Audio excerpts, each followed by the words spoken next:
guys, so Lolo, this is for Libra. Libra, welcome dito sa aking channel, Kapalaran 888. Welcome. Alamin natin kung anong messages. Wow, Kingfisher. Messages, vibration, gabay, energy. Okay, pag sinabing Kingfisher, alam mo yung Kingfisher, meron siyang matalas na beak. Etong beak niya na to, nakikita nyo ba? Tuka to diba? Beak, tuka. Siya yung ano mo siya yung panangga mo. So, ang Kingfisher na bird, takot yung ibang bird sa kanya. It's because of this one. Ito yung ano niya, forward movement niya. Okay? Walang makakaano sa kanya. Walang makakasira sa mukha niya, sa mata niya, because of this tuka. So, sinasabi ng bara sa'yo dito, na yung Kingfisher kasi, siya, vision-oriented. So, kung isang tao ito, Libra, kung isang tao ito, sobra siyang focus. Lahat ng ita-target niya na goals, lahat ng ipaplanuhin niya, talagang magsuswak talaga siya. Parang magte-trend siya, successful lahat.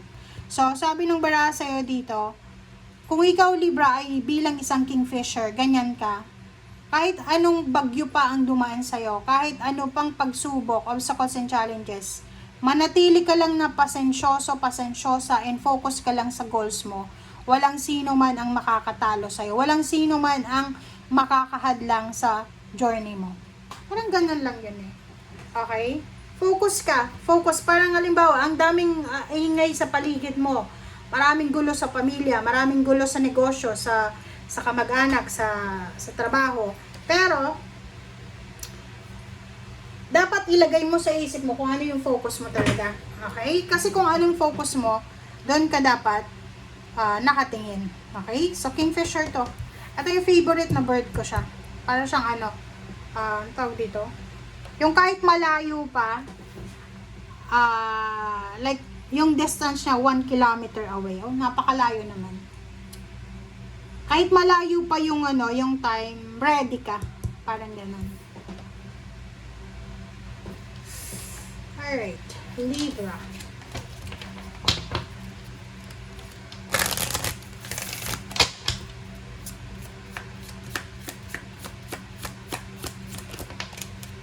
Okay, Shantae. Okay, Shantae. I am the angel of peace. Wow. So, yun. Congratulations, Libra. Sobrang peaceful yung Libra.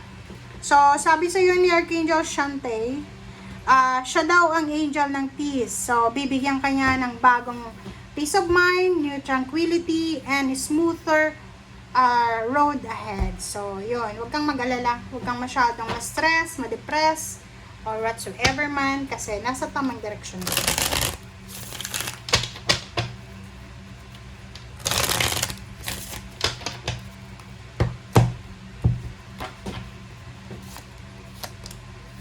Okay. The star. Woo! Yun.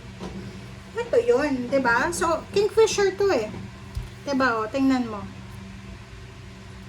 Focus. Sabi ng bara sa'yo dito, bago ka magdesisyon para sa mga pangarap mo sa buhay, make sure na alam mo yung kung anong gagawin mo. Diba? Hindi ka naman tatalon sa isang option, sa isang desisyon na hindi mo yan pinag-aralan. Importante na may focus tayo. Importante na alam natin ang gagawin natin. Sabi ng bara sa'yo dito, you're waiting for a lump sum of money. Are you waiting for a lump sum of money? Are you waiting for the success, victory, celebration? So, be patient, guys. Kasi sa nakikita ko sa'yo dito, masyado kang aligaga, masyado kang balisa. Medyo natatagalan ka kung kailan ba darating yung success mo. Medyo natatagalan ka kung kailan mo ba matatanggap yung promotion, salary increase, higher position. So, sabi ng bara sa'yo dito, you need to be patient and you need to wait. Wow.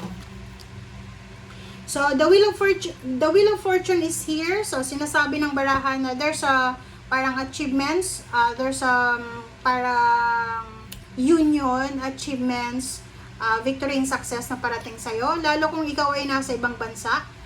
Kung nasa ibang bansa kayo, there's a lot of magical opportunities na posible kayong ma-encounter. So, kailangan mong mag-focus, okay?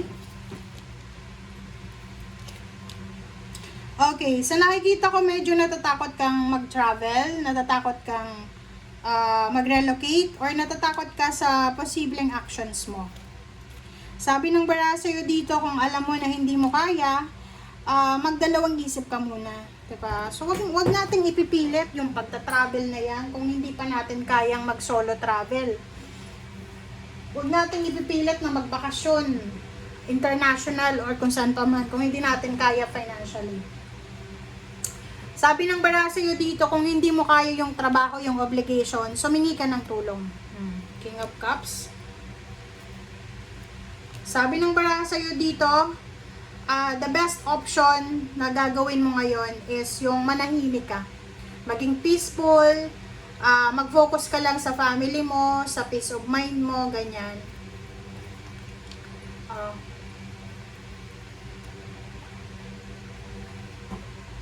So parang ganun, meron ditong Libra na medyo napapagod ka na siguro, pagod ka na sa pagiging empleyado, pagod ka na sa pagtatrabaho, pagod ka na ganyan lang yung kinikita mo. So, ang sabi ng bara sa'yo dito na you need to be, be brave and courageous kasi, yun, be patient daw kasi darating naman talaga yung para sa'yo. Isang exciting na relationship ang pwedeng magsimula. Isang balita tungkol sa bagong trabaho, source of income, kontrata, ang posibleng darating sa'yo. Nakikita ko sir dito, may kaaway ka ba? Kasi kung may kaaway ka, posibleng isang good news ang makarating sa'yo na yung kaaway mo ay kinakarma.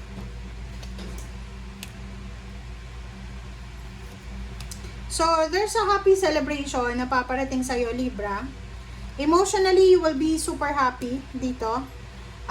Financially, sa nakikita ko sa'yo dito, lahat ng obligations mo, lahat ng ginagawa mo sa ngayon, ay may kapalit daw yan. Sinasabi ng bara sa'yo, huwag kang mag-alala Libra, kasi hindi lahat ng oras, puro lang trabaho ang mangyayari sa'yo. There's a time then also na magiging sobrang, peaceful, magiging sobrang harmonious yung finances mo, and prosperous. So, sabi ng bara sa'yo dito, okay lang yan. Kung ano man yan na hardship na pinagdadaanan mo sa ngayon, i-accept mo lang yan. Kasi darating ang oras na, yun, sabi nga dito, be patient. Darating ang oras na makukuha mo yung fruits of your labor. Okay? Basta sabi dito, focus lang, be patient and focus. Yun ang gagawin mo. Thank you. Bye!